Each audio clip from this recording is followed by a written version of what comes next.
Hey everyone, this is Uncle Devin, the children's drum cushionist, and welcome to We Nation Podcast. And we have a special segment for you today. This is our partnership with the University of Maryland, Baltimore County. And today is We Nation Reads with UMBC. And this is sponsored by the Sherman Center for Early Learning in Urban Communities at UMBC. And today we're going to be featuring the awesome book called The Girl and the Wolf by Katherena Vermette. Then we're going to interview the author. So don't you go anywhere. So sit back and relax and enjoy this awesome reading of The Girl and the Wolf. Hello, We Nation listeners. This is Ms. Robbie K. I'm excited to share with you an amazing and captivating story, take you on an unexpected adventure of believing in yourself with a little guidance. A story with words by Katherena Vermette, with pictures by Julie Flett. The story is called The Girl and the Wolf. The girl ran through the bush for her mother picking berries. She was helping, but mostly running. "Don't go too far," her mother called. "It's going to be dark soon." "Okay," said the girl, but she kept running. Suddenly, the girl looked up and couldn't see her mother anywhere. She panicked. She looked one way, but she didn't see her. She tried to calm down. And she looked the other way, but still couldn't see her. Everything got quiet and dark. The girl felt cold and scared. She didn't know what to do. Out from the trees, a tall gray wolf with big white teeth appeared. The girl was very still. "What are you doing out here by yourself?"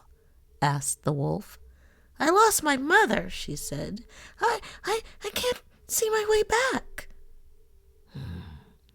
"You must be scared, little one," said the wolf in a quiet voice. "Yes, I am," the girl told him. "Do you know the way back?" he asked. The girl shook her head. The wolf came up close and sniffed her.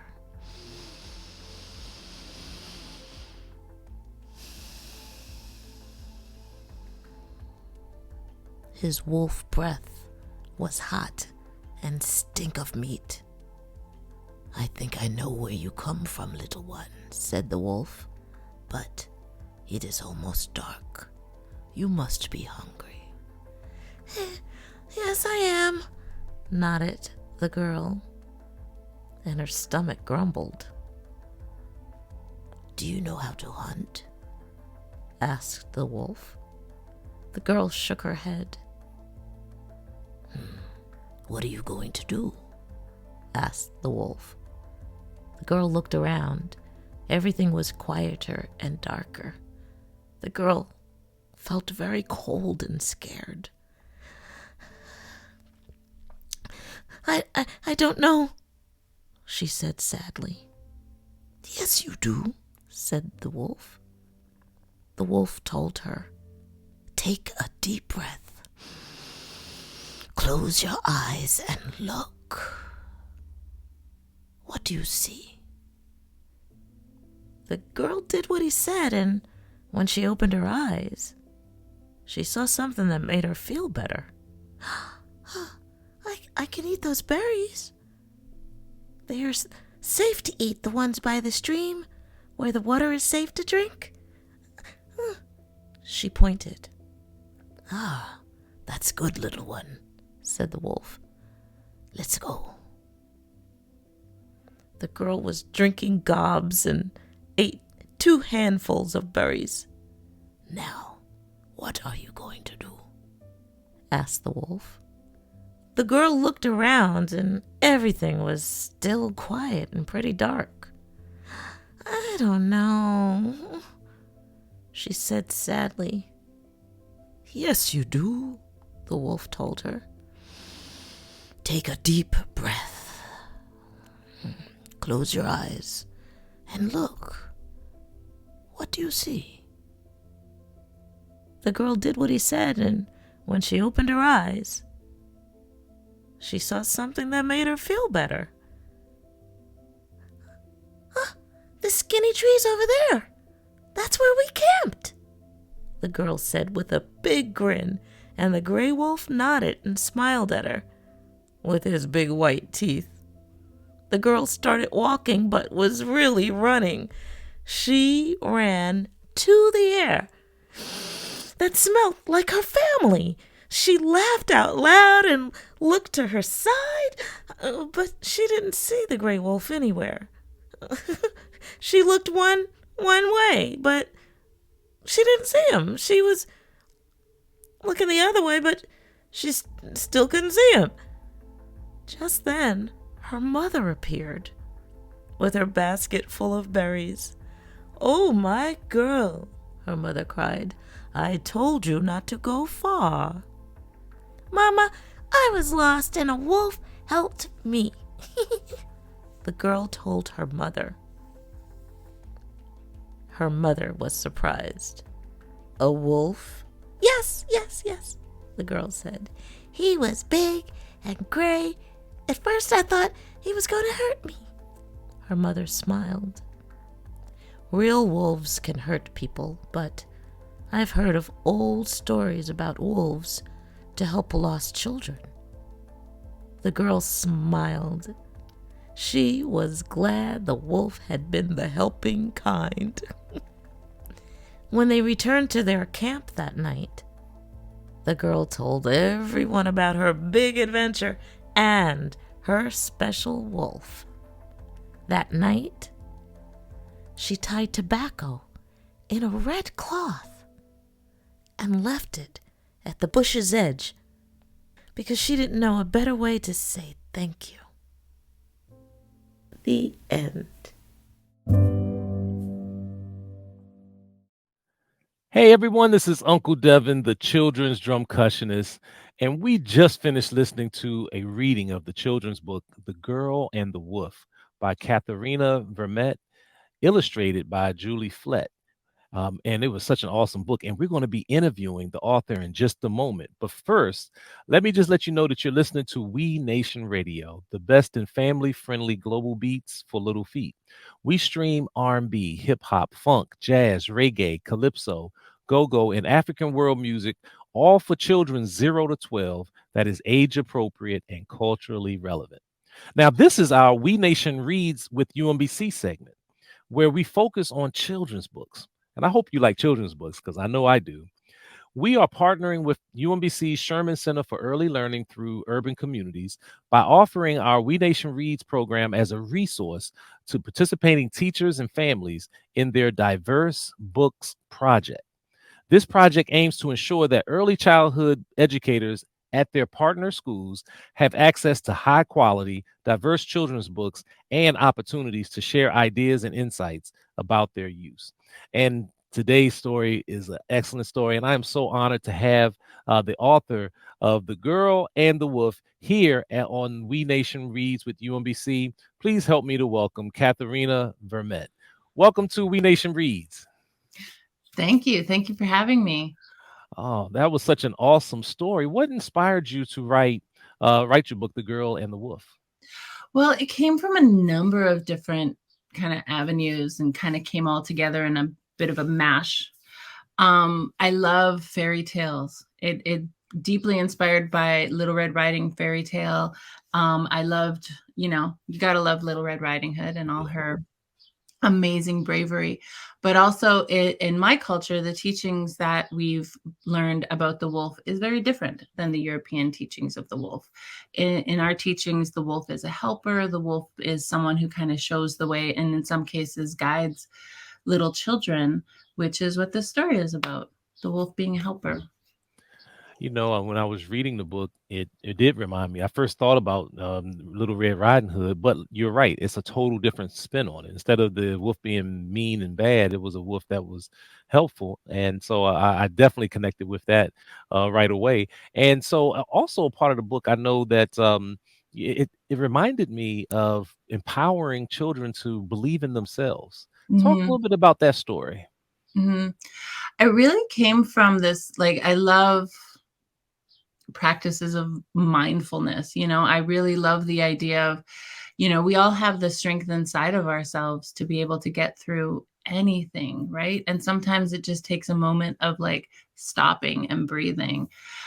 In the story, the little girl, the girl, is she's panicking, but the wolf is there just to remind her to take a breath and to know that she can do it. She can find her way home. She just needs to like have that moment of being in her body and being mindful. Right. Yeah. That's exactly what I thought of, and about being mindful. I do mindful exercises each day, Mhm. and really, if we still for a moment, answers will come to us, but we have to be quiet enough sometimes to allow that to happen. Um, Yes. and just out of curiosity, I know that at the end of the book, um, it was to show her appreciation. I think she wrapped tobacco into a scarf. Was it? Was it called? It was red cloth.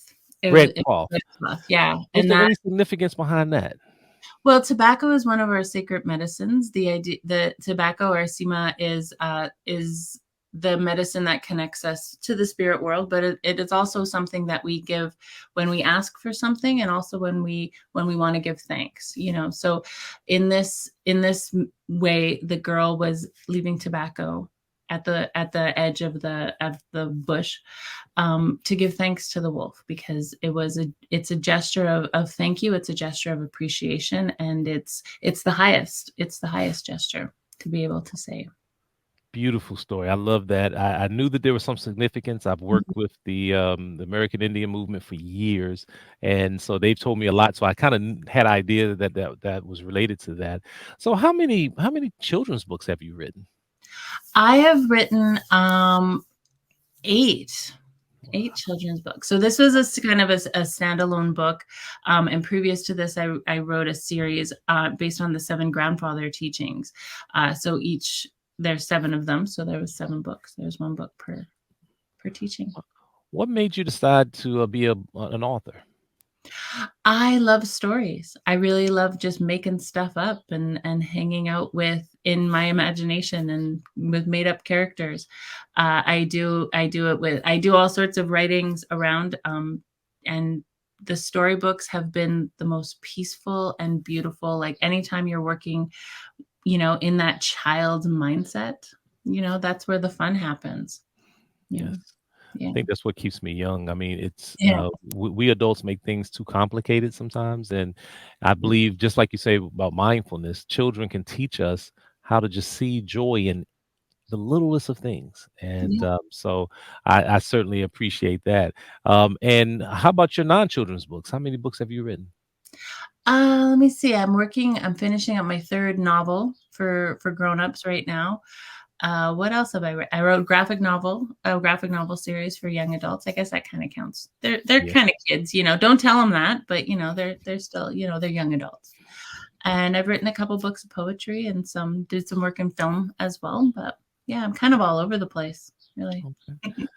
Well, for those who are listening, Katherena Vermette, goes by she, her, hers, is a Red River Métis Machef, if I'm pronouncing that correctly, writer from Treaty One territory, the heart of Métis Nation, Winnipeg, Manitoba, Canada. Born in Winnipeg, Manitoba, Canada, her Michif roots on her paternal side run deep in the St. Boniface, the St. Norbert, and beyond. Now, in 2013, since we were talking about your books, her first book, North End Love Songs, won the Governor General's Literary Award for Poetry. Since then, her work has garnered awards and critical accolades across genres. And I keep saying her, I can say you. Your novels, The Break, House of Anansi, and The Strangers, Hamish Hamilton, were both national bestsellers and won multiple literary awards. Congratulations on such accolades. Thank you. Thank you. It's Oh, been a trip. Yeah. yes. Where do you live at? Where do you live now? I live in Winnipeg still. Oh, okay. I live just across the river from where I grew up, and Okay. yeah, no plans on leaving soon. One Okay. day. And then probably for the most important question, what's your favorite food? Favorite food. I'm gonna have to go with pizza. I'm I am a city urban, I live, yeah, urban kid at Yeah. heart. Give me some pizza, and a Slurpee, and I'm fine.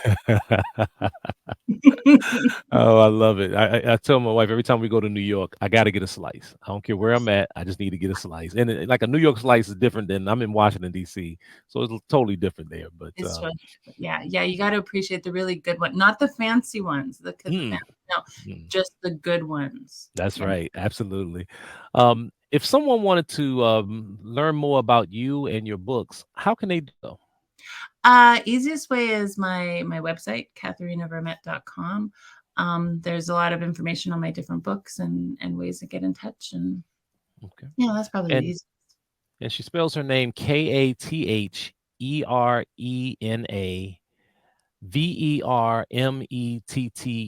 Vermette.com. And you can go and find more information about there and support, the wonderful works that you have. So I want to thank you for taking just a few moments and sharing with us your story. You have an awesome book. We wish you much more success as we continue to, as you continue in your paths. And if there's ever anything that we can do to help you, just simply let us know. That's very generous of you. Thank you so much, Marcy, for all of this. Oh, thank you. And there you have it again. That was the one and only Katherena Vermette, the author of The Girl and the Wolf. Thank you all for taking a little time to be with us. Again, this program was sponsored by the UMBC's Sherman Center for Early Learning through Urban Communities. Thank you again for being here. I am Uncle Devin, the children's drumcussionist, again for another episode of We Nation Reads with UMBC. Until next time, just remember, life is a drum, so beat it.